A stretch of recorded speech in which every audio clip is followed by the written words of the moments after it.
In today's video, I'll show you how to hide or make all your TikTok videos private at once.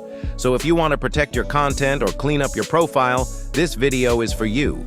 First, open the TikTok app on your phone. Then go to your profile by tapping on the profile icon at the bottom right. Now tap on the three lines at the top right corner. From here, tap on Settings and Privacy.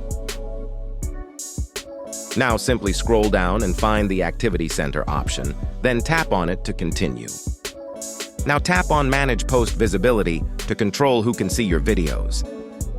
Here you'll see a list of all your posted videos on the screen. Now simply tap on the Select option, then carefully choose each video you want to make private by marking them one by one. Then tap on Next and select Only Me to make your videos private. Now click on Update. And that's it.